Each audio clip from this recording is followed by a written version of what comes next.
Hello everyone. हम पढ़ रहे थे food safety and standards act 2006 का। जो एक्ट है स्टार्ट करना था डेफिनेशन जो कि है ZR सेल के बारे में। तो सेल का मतलब होता है यहाँ पे ग्रामेटिकल वेरिएशन या कॉग्निटिव एक्सप्रेशन। इसका मतलब होता है सेल किसी भी आर्टिकल ऑफ फूड का, या तो वो थ्रू मतलब वेदर फॉर कैश कैश के लिए हो रहा है, या फिर क्रेडिट क्रेडिट मतलब उधार के लिए हो रहा है, या फिर बाय वे ऑफ एक्सचेंज हो रहा है, और या तो वो होल सेल हो रहा है या फिर वो रिटेल सेल हो रहा है, और किसके लिए हो रहा है, ह्यूमन कंजम्पशन या यूज के लिए हो रहा है, या फिर उनके एनालिसिस के लिए हो रहा है। और इसमें इंक्लूड क्या हो जाएगा, इंक्लूड हो जाएगा यहाँ पे एग्रीमेंट फॉर सेल अगर कुछ होगा, या फिर ऑफर फॉर सेल किसी ने किया होगा, या एक्सपोज कर रहा है सेल के लिए, या फिर उसके पास पोजेशन है सेल करने के लिए उन आर्टिकल्स का।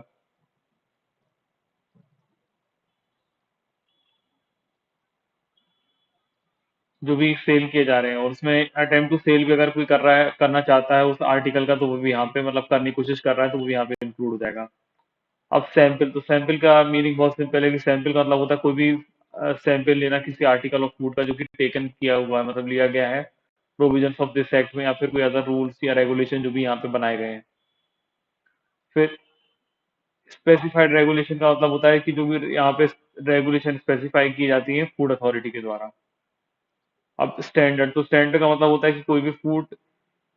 मतलब एनी आर्टिकल ऑफ फूड, कोई भी आर्टिकल ऑफ फूड हो सकता है जिसमें स्टैंडर्ड्स नोटिफाइड किए जाएंगे, नोटिफाई किए जा गए हैं फूड अथॉरिटी के द्वारा। अब स्टेट गवर्नमेंट, तो स्टेट गवर्नमेंट जो यहाँ पे बताया गया है, स्टेट गवर्नमेंट का मीनिंग आप बताया कि यहाँ पे जो यूनियन टेरिटरी का के रिलेशन में अगर बात करेंगे हम, तो जो एडमिनिस्ट्रेटर अपॉइंट किया जाता है किसी यूनियन टेरिटरी का प्रेसिडेंट के द्वारा अंडर आर्टिकल 239 ऑफ कॉन्स्टिट्यूशन में, वो यहाँ पे होगा। अब सब्सटेंस, सब्सटेंस मतलब तो कुछ भी हो सकता है यहाँ पे, मतलब किसी भी तरीके का नेचुरल या आर्टिफिशियल सब्सटेंस या अदर मैटर जो भी होगा यहाँ पे, वो किसी भी फॉर्म में हो सकता है, सॉलिड स्टेट में हो सकता है, लिक्विड फॉर्म में हो सकता है, या फॉर्म ऑफ गैस या वेपर में हो सकता है। तो सब्सटेंस का मतलब क्या होता है कि नेचुरल या आर्टिफिशियल सब्सटेंस किसी भी मैटर में हो सकता है, सॉलिड, लिक्विड, गैस में या वेपर में।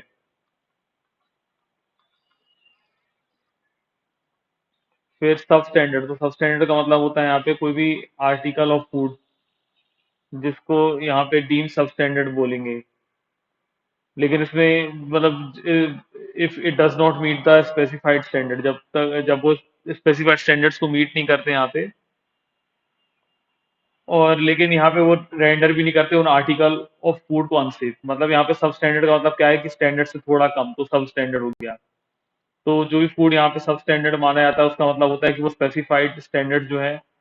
उनको मीट तो नहीं कर पा रहा है, लेकिन क्या होता है कि वो इतना भी खराब नहीं है कि अनसेफ हो जाए, आर्टिकल ऑफ फूड को अनसेफ बोला जाए। तो मतलब क्या होता है कि स्टैंडर्ड, स्टैंडर्ड से नीचे क्या होगा, सब स्टैंडर्ड, और फिर उससे नीचे अनसेफ फूड होगा। तो ये इन बिटवीन स्टेज है, मतलब बीच में है स्टैंडर्ड और अनसेफ के। फिर ट्रिब्यूनल, तो ट्रिब्यूनल का मतलब होता है कि जो फूड सेफ्टी एपेलेट ट्रिब्यूनल है जो कि एस्टेब्लिश किया गया अंडर सेक्शन 70 में, तो उसके बारे में हम जब पढ़ेंगे तब आएगा।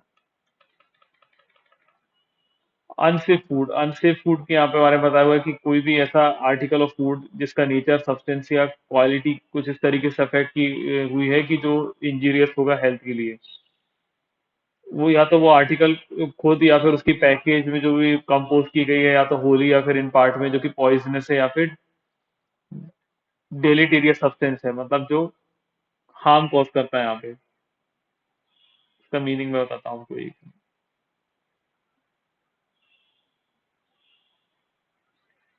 जो कि कॉजिंग हार्म और डैमेज है यहाँ पे, मतलब। तो फिर कोई भी ऐसा आर्टिकल जो कि कंसिस्ट करता है या तो होल या तो पार्ट में एनी फिल्थी, फिल्थी मतलब होता है वेरी डर्टी, और पुट्रिट, तो पुट्रिट मतलब होता है यहाँ पे जिसकी स्मेल बहुत बैड आ रही हो यहाँ पे, और रॉटन मतलब होता है जो कि फ्रेश नहीं है, या फिर डिकम्पोज है, डिसीज्ड एनिमल सब्सटेंस उसके अंदर है, या फिर वेजिटेबल सब्सटेंस है उसके अंदर। मतलब यहाँ पे डिसीज एनिमल सब्सटेंस या फिर वेजिटेबल सब्सटेंस वहाँ पे है जो कि मर चुका है, मतलब डिसीज या खराब सब्सटेंस है एनिमल का। मतलब उसमें किसी भी तरीके के जीवाणु वगैरह पाए गए हैं जो कि मतलब मरे हुए वगैरह हैं, मतलब उस तरीके से ऐसा बोल सकते हैं। जब गंदी स्मेल आती है जिसमें बहुत डर्टी है, रॉटन है, खराब है, मतलब ऐसी चीजों को बोल सकते हैं। या फिर उस वो बहुत ही अनहाइजीनिक है। अनहाइजीनिक प्रोसेसिंग हो रही है और उसमें प्रेजेंस है कोई आर्टिकल जो कि हार्मफुल सब्सटेंस है, या फिर जो उस चीज में कोई ऐसी चीज का सब्स्टिट्यूशन किया गया है, मतलब मिलाया गया है जो कि इंफीरियर है या चीपर है, मतलब कम है, मतलब खराब क्वालिटी की है, इंफीरियर है या चीपर सब्सटेंस है, या तो पूरी तरीके से या कुछ पार्ट में, या फिर उसमें कुछ एडिशन किया गया सब्सटेंस में, या तो डायरेक्टली या एज ए इंग्रेडिएंट की तरह जो कि परमिट नहीं किया जा सकता, मतलब उसमें कुछ सब्सटेंस को या तो डायरेक्टली या ऐड किया गया है, या फिर इंग्रेडिएंट जो कि परमिट नहीं है, और किसी भी तरीके का यहाँ पे एब्स्ट्रैक्शन करना, या तो होल या इन पार्ट में जो कि उसके कॉन्स्टिट्यूएंट्स में, मतलब उसके जो भी चीजें हैं जो उसके अंदर मिला हुआ है उसमें किसी तरीके से एब्स्ट्रैक्शन करना, कुछ ऐड कर देना, और या फिर उसको किसी तरीके से कलर फ्लेवर या कोटेड करना, पाउडर करना या पॉलिश कर देना इस तरीके से जो कि डैमेज करता है, या फिर कंसील करता है उस आर्टिकल को, कि वो किस तरीके की चीज है, मतलब उस चीज को छुपा देता है जैसा कि वो दिख रहा है, और उससे क्या ऐसा होता है कि मतलब उससे अच्छा दिखने लगता है वो, उससे ग्रेटर वैल्यू का दिखने लगता है, बेटर या ग्रेटर वैल्यू का दिखने दिखने लगता है, जैसा कि वो रियली में है ही नहीं। मतलब जैसे हम बहुत सारी चीजें देखते हैं कि दाल वगैरह है जैसे खाने की, उनको पॉलिश कर दिया जाता है, बहुत सारी चीजें ऐसी कलर फ्लेवर और कोट चढ़ा के उसमें जो वो खराब चीजें रहती हैं वो भी अच्छी शो की जाती हैं, पर वो रियलिटी में चीप क्वालिटी की होती है। फिर या फिर उसमें किसी भी तरीके का प्रेजेंस है किसी भी कलरिंग मैटर का या फिर प्रिजर्वेटिव का, जो कि अदर देन स्पेसिफाइड इसके रिस्पेक्ट में है, उसके अंदर मतलब जो परमिटेड है आप उनको छोड़ के किसी भी तरीके के यहाँ पे कलरिंग मैटर है प्रिजर्वेटिव है, वो उस चीज में है, या फिर उस आर्टिकल को इन्फ्लिक्ट इन मतलब वो आर्टिकल जो है वो इन्फेक्ट हो चुका है या फिर इन्फेस्टेड हो चुका है विद वॉर्म्स, मतलब हम देखते हैं बहुत छोटे छोटे कीड़े नहीं लग जाते हैं, कुछ सब्जियों में कीड़े लगे होते हैं, हमने बहुत सारी चीजें देखी हैं ऐसे, हम जब सब्जी लेते हैं तो, और बहुत सारी चीजें ऐसे हैं जो उसमें खराब हो जाती है, सड़ जाती है टाइम के साथ साथ, तो उसमें अंदर छोटे छोटे वॉर्म्स वगैरह, मतलब वो छोटे छोटे जो कीड़े जैसे होते हैं इंसेक्ट्स वो लग जाते हैं, वीवल्स या इंसेक्ट्स, तो वो उनको यहाँ पे बताया जा रहा है कि उनसे इन्फेक्ट हो गया है, और या फिर उसको जहाँ पे प्रिपेयर किया जाता है, पैक किया जाता है, कैप किया जाता है, वो इनसैनिटरी है, मतलब सही तरीके से नहीं है, वो साफ साफ तरीके से वहां पे नहीं है कंडीशन जहाँ पे उनको पैक वगैरह किया जा रहा है, प्रिपेयर किया जा रहा है या रखा जा रहा है, या फिर उसको ऐसे तरीके से मिसब्रांड कर दिया गया है और सब स्टैंडर्ड कर दिया गया है कि उसमें मतलब और फूड जो है वो एक्सट्रीनियस मैटर करता है, मतलब यहाँ पे उसको मिसब्रांड किया गया, तो सब स्टैंडर्ड किया गया फूड जो है कंटेन करता है एक्सट्रीनियस मैटर को, या फिर उसमें किसी तरीके के ऐसे पेस्टिसाइड्स या अदर कंटेमिनेंट्स हैं एक्सेस क्वांटिटीज में जो कि स्पेसिफाइड किए गए हैं रेगुलेशंस में उनसे ज्यादा, मतलब उसमें किसी भी तरीके के पेस्टिसाइड हो सकते हैं, पेस्टिसाइड आपको पता होगा कि यहाँ पे कीटनाशक वगैरह जो हम इस्तेमाल होता है वो उनकी बात की जा रही है, और अदर कंटेमिनेंट्स मतलब फंगस वगैरह ऐसी जो चीजें हो गई वो एक्सेस क्वांटिटी में जैसा कि इस रेगुलेशन में स्पेसिफाई किया उनसे ज्यादा।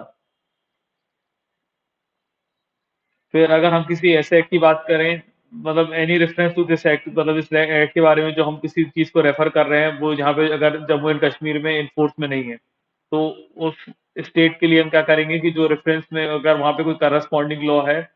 तो उसके अकॉर्डिंग यहाँ पे वो चीजें की जाएंगी, मतलब यहाँ पे अगर हम किसी चीज को रेफर कर रहे हैं, वो अगर state of Jammu and Kashmir पे एप्लीकेबल नहीं होता, तो अगर वहाँ पे जो स्टेट में जो लॉ होगा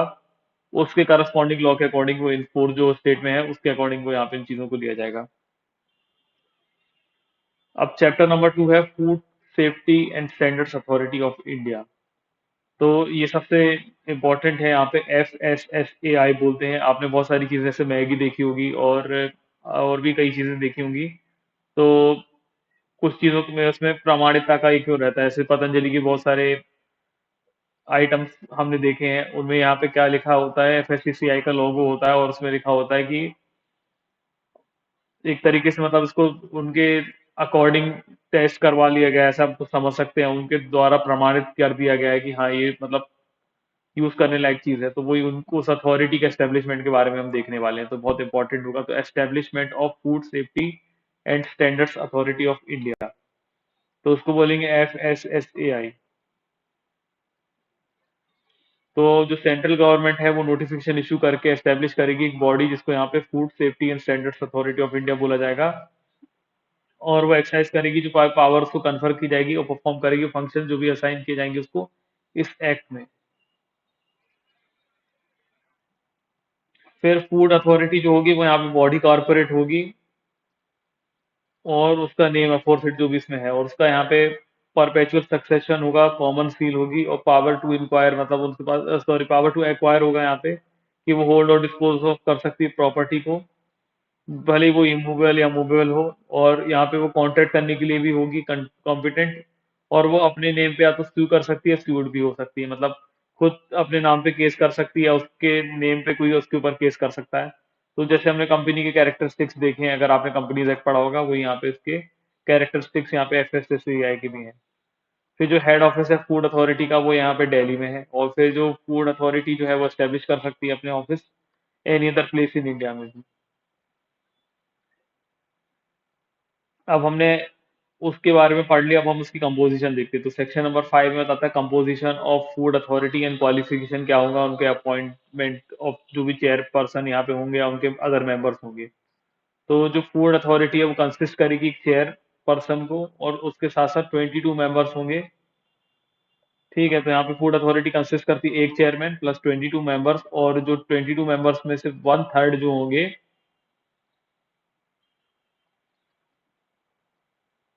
वो वुमेन होना चाहिए, मतलब वन थर्ड जो होंगे इनमें से वो वुमेन होना चाहिए, कंपलसरी है, शायद लिखा हुआ है ना।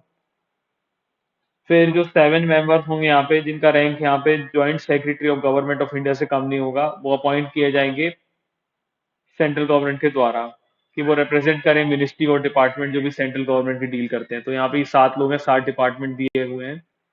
तो सबसे पहला एक डिपार्टमेंट क्या होगा, एग्रीकल्चर होगा। दूसरा कॉमर्स का होगा। तीसरा कंज्यूमर अफेयर्स का होगा। चौथा फूड प्रोसेसिंग का होगा। पांचवा हेल्थ। छठवां होगा लेजिस्लेटिव अफेयर्स का। और सातवां होगा स्मॉल स्केल इंडस्ट्रीज का। तो ये जो होंगे मेंबर्स ये एक्स ऑफिशियो होंगे।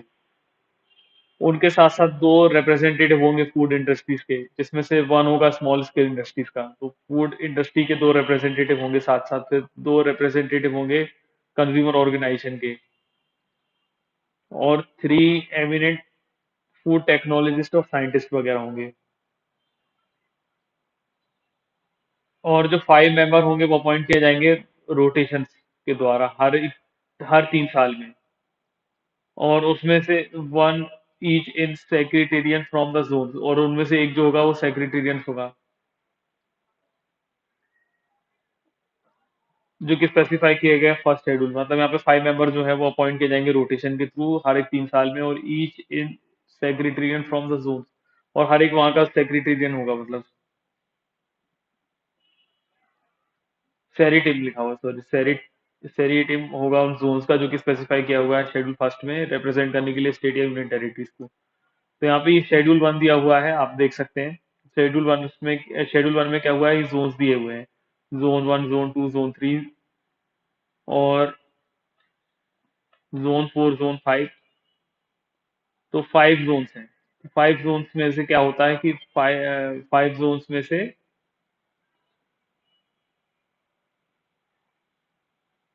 एक मिनट,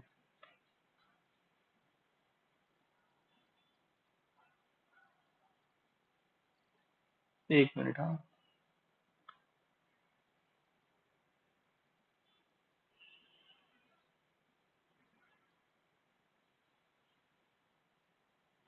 तो 5 जोन्स में से यहाँ पे क्या होंगे, 5 मेंबर्स को अपॉइंट किया जाता है रोटेशन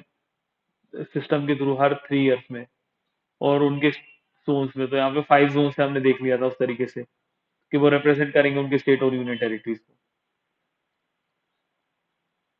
और फिर यहाँ पे 2 पर्सन होंगे जो रिप्रेजेंट करेंगे फार्मर्स ऑर्गेनाइजेशन को, और 1 पर्सन जो रिप्रेजेंट करेगा यहाँ पे रिटेलर ऑर्गेनाइजेशन को। अब यहाँ पे जो चेयर पर्सन या और अदर मेंबर्स जो भी होंगे फूड अथॉरिटी को अपॉइंट किए जाएंगे उस मैनर में,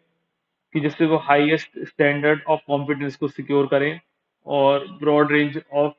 रिलेवेंट एक्सपर्टाइज रखते हों वो, और वो रिप्रेजेंट करेंगे जो जितना ब्रॉडेस्ट पॉसिबल हो सके geographic distribution with in the country.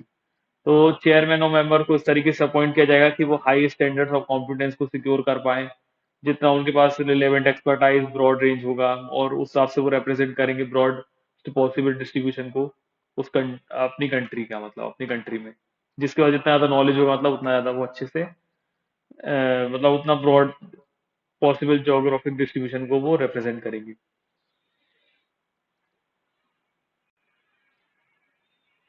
तो जो चेयर पर्सन यहाँ पे अपॉइंट किया जाएगा सेंट्रल गवर्नमेंट के द्वारा, वो amongst the person of eminent लोगों में से होगा जो कि in the field of science, food science से रिलेटेड है, और या फिर person from administration who have been associated with subject of either holding, कि जो कि वो पर्सन एसोसिएटेड है या तो होल्ड करने से, और या फिर उन्होंने कोई पोजीशन कर रखी है, या फिर कर रखी थी, मतलब secretary to the government of India के बराबर। तो यहाँ पे चेयरपर्सन उसको अपॉइंट किया जाएगा जो कि सेंट्रल गवर्नमेंट किसी ऐसे पर्सन के में से लेगी जो कि इनके एमिनेंस यहाँ पे फूड साइंस में रिलेटेड है, या कोई एडमिनिस्ट्रेशन से वो जुड़े हुए थे, या उन्होंने कोई ऑफिस ऐसा होल्ड करके रखा था या रखा है जो कि secretary of government of India से रिलेटेड है। फिर जो चेयरपर्सन और मेंबर्स होंगे उसमें पार्ट टाइम मेंबर्स और अदर एक्स ऑफिशियो मेंबर्स भी होंगे। मतलब यहाँ पे जो चेयरपर्सन है, मेंबर्स हैं जो पार्ट टाइम मेंबर्स हैं, उन सबको यहाँ पे उनमें एक्स ऑफिशियो मेंबर्स को छोड़ के जो भी अपॉइंट किए जाएंगे वो किसके थ्रू अपॉइंट किए जाएंगे, सिलेक्शन कमेटी के द्वारा।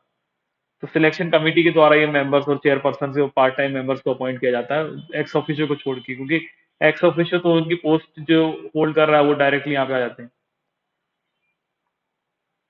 तो जो chairperson of the food authority जो है वो कोई अदर ऑफिस होल्ड नहीं कर पाएगा। तो यहाँ पे लिखा हुआ है कि जो चेयरपर्सन है फूड अथॉरिटी का, shall not hold any other office. अब सिलेक्शन कमेटी की बात आ गई। सिलेक्शन कमेटी के बारे में हमने देखा था ना, सिलेक्शन कमेटी जो है वो अपॉइंट करेगी एक्स ऑफिशियो मेंबर्स को छोड़ के, कोई भी पर्सन अगर अपॉइंट हो रहा है तो सिलेक्शन कमेटी जो है वो, तो selection committee for selection of chairperson members of food authority. तो जो सेंट्रल गवर्नमेंट है सिलेक्ट करने के लिए यहाँ पे चेयरपर्सन और मेंबर्स को, एक्स ऑफिशियो मेंबर्स को छोड़ के बाकी जिनका भी अपॉइंटमेंट होना है फूड अथॉरिटी के लिए, वो कंस्टिट्यूट करेगी यहाँ पे सिलेक्शन कमेटी, जो कि कंसिस्ट करती है यहाँ पे सबसे पहले कैबिनेट सेक्रेटरी यहाँ का चेयर पर्सन होगा, फिर secretary in-charge in the ministry of department जो कि रिस्पॉन्सिबल एडमिनिस्ट्रेशन इस एक्ट का, और कन्वेनर जो है वो मेंबर होगा। फिर secretary in-charge in the ministry और डिपार्टमेंट्स ऑफ सेंट्रल गवर्नमेंट का जो भी डील करता है हेल्थ, लेजिस्लेटिव एंड पर्सनल से, वो भी यहाँ पे मेंबर्स होंगे। फिर चेयरमैन जो है पब्लिक एंटरप्राइज सिलेक्शन बोर्ड का, वो यहाँ पे मेंबर होगा। और जो भी एमिनेंट फूड टेक्नोलॉजिस्ट हैं जो भी नॉमिनेट किए गए हैं सेंट्रल गवर्नमेंट के द्वारा, वो यहाँ पे मेंबर होंगे। तो एमिनेंट फूड टेक्नोलॉजिस्ट के बारे में जब हमने बात किया, वो यहाँ पे एक मेंबर तो होगा, लेकिन एमिनेंट फूड टेक्नोलॉजिस्ट कौन होगा, तो यहाँ पे बताया हुआ एक्सप्लेनेशन में, क्लॉज ई के लिए जो सेंट्रल गवर्नमेंट जो है वो नॉमिनेट करेगी पर्सन जो भी यहाँ पे होल्ड करते हैं पोस्ट ऑफ डायरेक्टर, और या तो फिर हेड की, किसी भी नेम से उसको बोला जाता हो, किसी भी नेशनल रिसर्च या टेक्निकल इंस्टीट्यूशन में। तो मतलब यहाँ पे जो सेंट्रल गवर्नमेंट जो है उसको नॉमिनेट करेगी किसी ऐसे पर्सन को जिन्होंने या तो डायरेक्टर या हेड की पोस्ट यहाँ पे होल्ड करके रखी हुई है, किसी भी नेम से वो उसको बोला जाता हो, और किस जगह पर, तो नेशनल रिसर्च या टेक्निकल इंस्टीट्यूशन में। अब सेंट्रल गवर्नमेंट जो है वो यहाँ पे क्या करेगी, विद इन 2 मंथ्स, जब भी यहाँ पे कोई वैकेंसी ऑकर होने वाली है, मतलब जब सेंट्रल गवर्नमेंट को लगता है कि कोई वैकेंसी यहाँ पे ऑकर होने वाली है, किसी की डेथ हो गई है, रेजिग्नेशन किसी ने दे दिया है, मतलब रिजाइन कर दिया है, या रिमूवल कर दिया गया है किसी चेयरपर्सन या मेंबर का फूड अथॉरिटी के, तो यहाँ पे 2 महीने के अंदर यहाँ पे उनको बोलेगी, या फिर 3 महीने में, अगर यहाँ पे सुपर एन्यूएशन, मतलब यहाँ पे सुपर एन्यूएशन मतलब होता है कि कोई रिटायर हो रहा है, तो रिटायर होने के 3 महीने के पहले, मतलब 3 मंथ्स बिफोर द सुपर एन्यूएशन और कंप्लीशन ऑफ टर्म, जो भी है यहाँ पे किसी चेयरपर्सन और मेंबर का, वो यहाँ पे रेफर करेगी यहाँ पे सिलेक्शन कमेटी को कि वो वैकेंसी को फिलअप करें, जब भी मतलब वैकेंसी यहाँ पे होने वाली है। तो अगर वैकेंसी डेथ, रेजिग्नेशन, रिमूवल की वजह से होने वाली, तो 2 मंथ जब भी उस वो कर होने वाली उसके पहले यहाँ पे रिकमेंड किया जाएगा। और अगर कोई पर्सन रिटायर होने वाला है, उसका टर्म खत्म होने वाला है 3 महीने पहले, सिलेक्शन कमेटी को बोला जाएगा कि आप किसी पर्सन को यहाँ पे अपॉइंट करो, फिलअप करो वैकेंसी। एक मिनट। फिर सिलेक्शन कमेटी जो है वो फाइनलाइज करेगी सिलेक्शन का। चेयरपर्सन और मेंबर्स ऑफ फूड अथॉरिटी की जो भी है विद इन 2 मंथ, जो भी जिस दिन भी यहाँ पे रेफरेंस यहाँ पे मेड की गई है,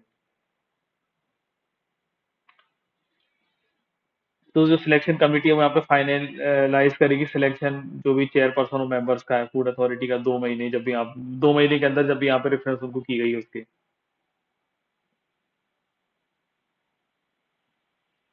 और जो सिलेक्शन कमेटी है वो रेकमेंड करेगी panel of 2 names, her vacancy के लिए यहाँ पे 2 नेम्स का यहाँ पे रेकमेंड किया जाएगा। मतलब सिलेक्शन कमेटी रेकमेंड करेगी पैनल जिसमें कम से मतलब नेम होगा यहाँ पे टू टू नेम, हर वैकेंसी के लिए 2 नेम का पैनल यहाँ रेकमेंड किया जाएगा सिलेक्शन कमेटी के द्वारा। फिर यहाँ पे लिखा हुआ है before recommending any person for appointment as a chairperson, जब भी यहाँ पे रेकमेंड किया जा रहा है किसी पर्सन को एज अ चेयरपर्सन के लिए और other members of the food authority, उसके पहले यहाँ पे सिलेक्शन कमेटी जो है वो सेटिस्फाई करेगी खुद को कि जो पर्सन को अपॉइंट करवाने जा रहे हैं, मतलब जिसके लिए यहाँ पे रेकमेंड करा जा रहा है, वो उसका पर्सन का यहाँ पे किसी भी तरीके का फाइनेंशियली अदर इंटरेस्ट नहीं हो जो कि उसको अफेक्ट करेगा प्रीजुडिशियली फंक्शन करने में एज अ मेंबर। तो मतलब जब भी यहाँ पे कमेटी यहाँ पे रेकमेंड करने वाली है, उसको रेकमेंड करने के पहले ये ध्यान देना पड़ेगा कि जो भी यहाँ पे पर्सन को अपॉइंट किया जा रहा है उसका कोई फाइनेंशियली अदर इंटरेस्ट ना हो जो यहाँ पे अफेक्ट करता हो उसकी फंक्शन एज अ मेंबर को प्रीजुडिशियली। फिर यहाँ पे कोई भी अपॉइंटमेंट ऑफ चेयरपर्सन जो है या अदर मेंबर की जो है यहाँ पे फूड अथॉरिटी की, वो यहाँ पे इनवैलिड नहीं होगी केवल इस रीजन के कारण कि कोई वैकेंसी थी सिलेक्शन कमेटी की। मतलब यहाँ पे कोई भी अपॉइंटमेंट ऑफ चेयरपर्सन या अदर पर्सन का इनवैलिड नहीं माना जाएगा कि केवल किसी पर्सन की यहाँ पे वैकेंसी थी सिलेक्शन कमेटी। मतलब सिलेक्शन कमेटी में भी यहाँ पे देखा ना कितने लोग होना चाहिए सिलेक्शन कमेटी में, अगर कुछ कम लोग भी अपॉइंट हो पाए थे और उन्होंने यहाँ पे कुछ रिकमेंडेशन कर दिया, तो किसी के रिकमेंडेशन के बेसिस पे किसी को अगर यहाँ पे सिलेक्ट किया जाता है एज मेंबर ऑफ चेयरपर्सन वगैरह, मतलब चेयरपर्सन या अदर मेंबर, तो उस पर्सन का यहाँ पे अपॉइंटमेंट इनवैलिड नहीं होगा। फिर सेक्शन नंबर 7 है यहाँ पे term of office salary allowance and other conditions of service of chairperson and members of food authority. तो जो भी यहाँ पे चेयरपर्सन और मेंबर्स होंगे, एक्स ऑफिशियो मेंबर्स को छोड़ के, वो होल्ड कर पाएंगे अपना ऑफिस 3 साल के लिए, hold office for a term. तो यहाँ पे 3 इयर्स में कर देता हूँ अंडरलाइन।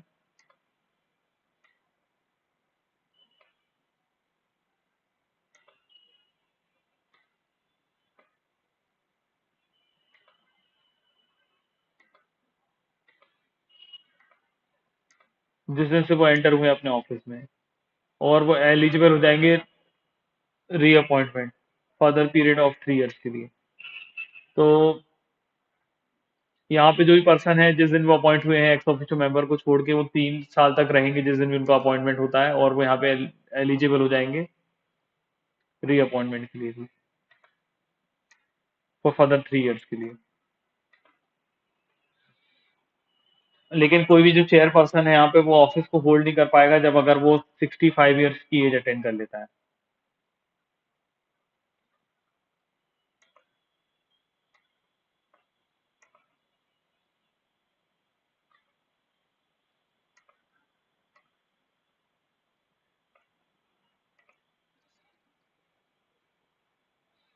फिर जो भी सैलरी अलाउंस पेबल होगी किसी भी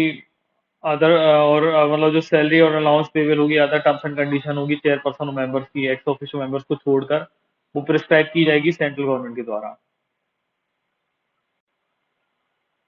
फिर जो चेयरपर्सन और जो भी मेंबर है यहाँ पे, वो जैसे ही एंटर करते हैं यहाँ पे ऑफिस में, तो उनको यहाँ पे सब्सक्राइब करना पड़ेगी टू एन ओथ, मतलब उनको एक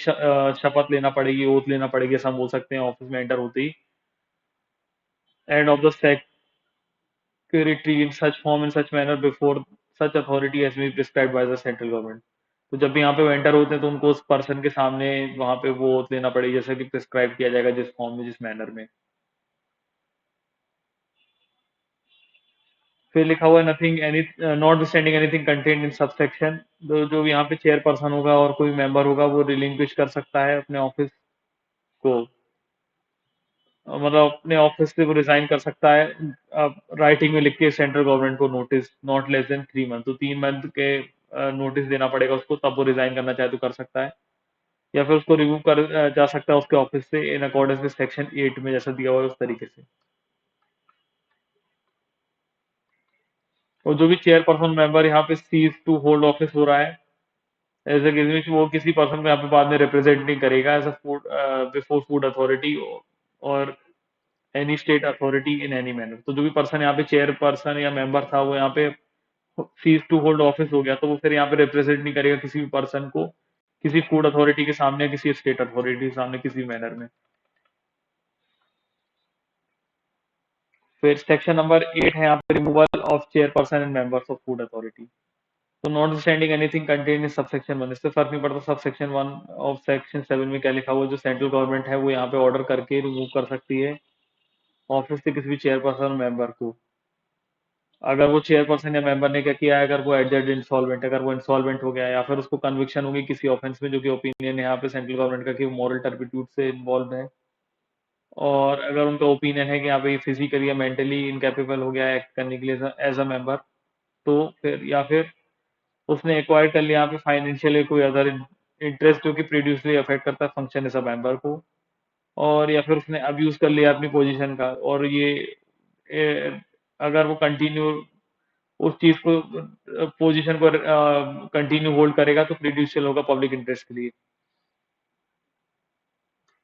लेकिन किसी पर्सन को तब तक रिमूव नहीं किया जाएगा क्लॉज डी में जो यहाँ पे है फाइनेंशियल इंटरेस्ट वगैरह, और क्लॉज ई जो है यहाँ पे अगर उसने अपनी पोजीशन का डेट्रीमेंटल यूज किया है, तो जब तक कि उस पर्सन को एक reasonable opportunity of being heard नहीं देंगे तब तक।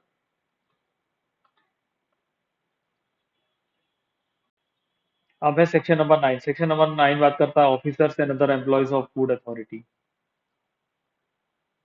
तो there shall be a chief executive officer, तो यहाँ पे एक सीईओ होगा ऑफ फूड अथॉरिटी। तो यहाँ पे अदर ऑफिसर्स और अदर मतलब ऑफिसर्स और अदर एम्प्लॉयज की बात करें फूड अथॉरिटी, तो यहाँ पे एक सीईओ होगा जिसको चीफ एग्जीक्यूटिव ऑफिसर बोलेंगे फूड अथॉरिटी का,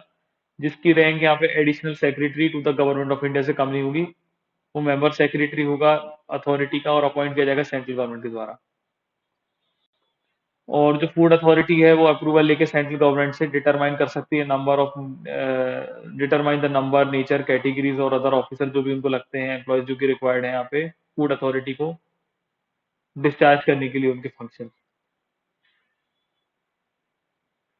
तो अथॉरिटी यहाँ पे खुद बताएगी, यहाँ पे अप्रूवल लेगी सेंट्रल गवर्नमेंट से और डिटरमाइन करेगी कि कितने नेचर कैटेगरी और कितने अदर ऑफिसर उसको लगता है जरूरी यहाँ पे डिस्चार्ज करने के लिए फंक्शन। और जो सैलरी अलाउंस और अदर कंडीशन होगी सर्विस की सीईओ की और ऑफिसर्स की और अदर एम्प्लॉयज की, वो उस तरीके से होंगी जैसा कि रेगुलेशन वगैरह by food authority with approval of central government. तो यहाँ पे जो सैलरीज अलाउंस जो भी पेबल होगी और अदर कंडीशन ऑफ सर्विस होंगी सीईओ की और अदर एम्प्लॉयज की, वो उस तरीके से होंगी जो कि रेगुलेशन यहाँ पे की गई है by food authority with approval of central government के अप्रूवल से।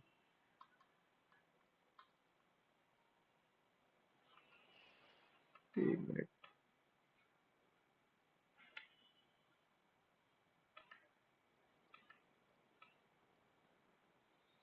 फिर सेक्शन 10 है functions of chief executive officer. तो सीईओ के फंक्शंस क्या होते हैं।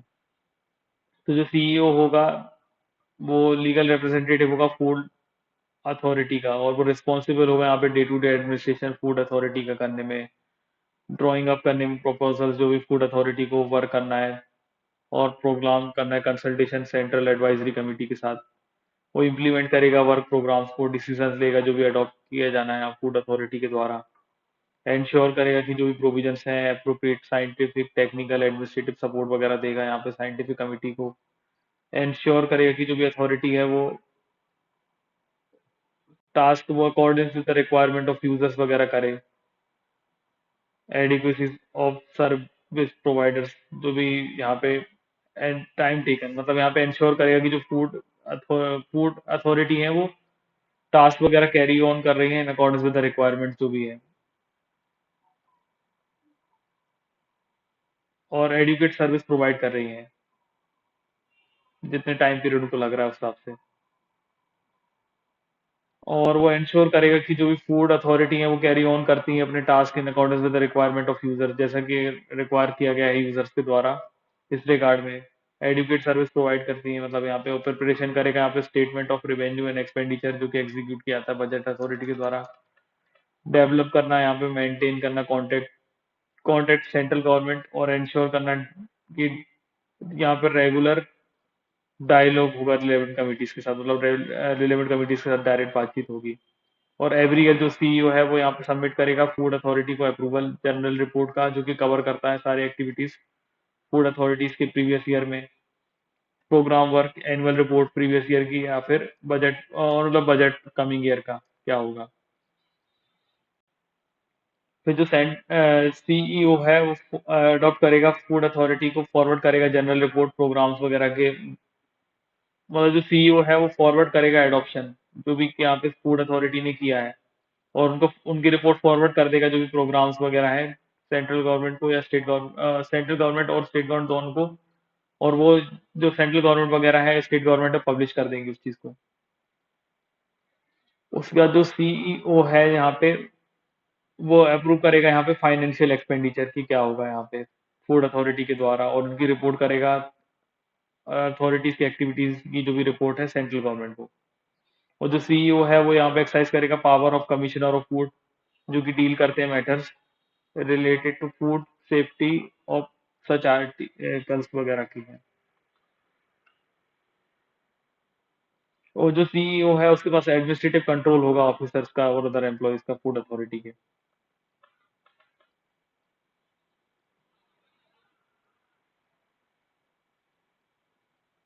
अब यहाँ पे section 11 central advisory board, sorry central advisory committee, तो यहाँ पे जो फूड अथॉरिटी है वो नोटिफिकेशन इशू करके एस्टेब्लिश कर सकती है कमेटी, जिसको यहाँ पे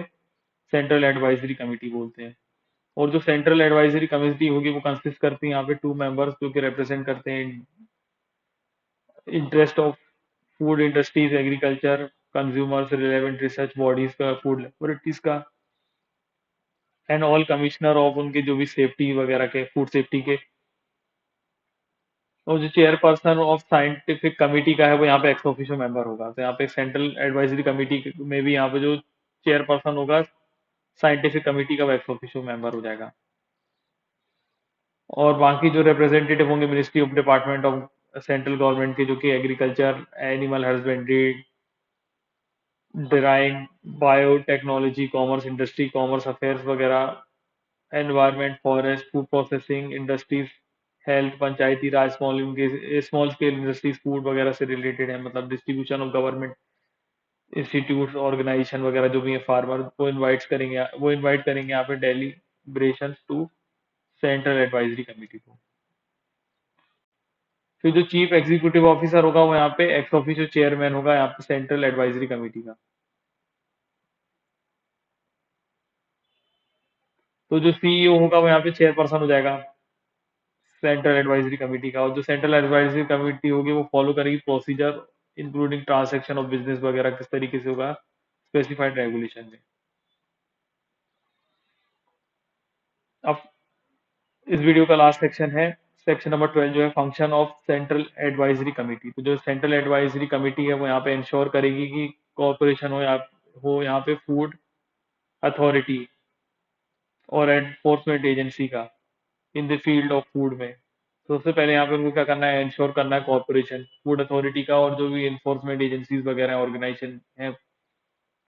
फूड की फील्ड में। फिर यहाँ पे जो सेंट्रल एडवाइजरी कमेटी होगी वो एडवाइस करेगी फूड अथॉरिटी को किस किस चीज में सबसे पहले परफॉर्म करने में के लिए जो ड्यूटीज वगैरह है सेक्शन में जो पर्टिकुलर ड्रॉ अप किया गया है प्रपोजल फूड अथॉरिटीज के वर्क प्रोग्राम में, तो उनके लिए यहाँ पे परफॉर्म करने के लिए वो ड्यूटीज वगैरह करेगा। फिर on the prioritisation of work, तो प्रायोरिटाइजेशन ऑफ वर्क करेगा। फिर आइडेंटिफाई करेगा यहाँ पे पोटेंशियल रिस्क क्या क्या हो सकते हैं पूलिंग ऑफ नॉलेज मतलब अपने नॉलेज को बांटेगा, और सच अदर फंक्शंस जो भी उसको स्पेसिफाइड किए गए हैं रेगुलेशंस के द्वारा, तो वो करेगा। और जो सेंट्रल एडवाइजरी कमेटी होगी वो मीट करेगी यहाँ पे रेगुलरली, जब भी यहाँ पे इनविटेशन किया जाएगा चेयरपर्सन के द्वारा, chairperson of central advisory committee के द्वारा, तो उनको यहाँ पे रेगुलरली मीट करना पड़ेगा, या फिर जब भी इनविटेशन करता है यहाँ पे चेयरपर्सन सेंट्रल एडवाइजरी कमेटी का। और at the request of one third member, जब भी यहाँ पे वन थर्ड मेंबर्स की यहाँ पे अगर रिक्वेस्ट होगी, और उनको वैसे भी मिलना ही पड़ेगा, वैसे भी उनके एक साल में कम से कम 3 मीटिंग तो होंगी, कम से कम उनको मिलना पड़ेगा, and not less than 3 times a year. 3 साल से कम तो यहाँ पे मिलना ही नहीं है, मतलब 3 साल तो 3 बार तो मिलना ही पड़ेगा एक साल में कम से कम उन लोगों को। तो आज इस वीडियो में इतना ही, नेक्स्ट वीडियो में हम नेक्स्ट चैप्टर स्टार्ट करेंगे।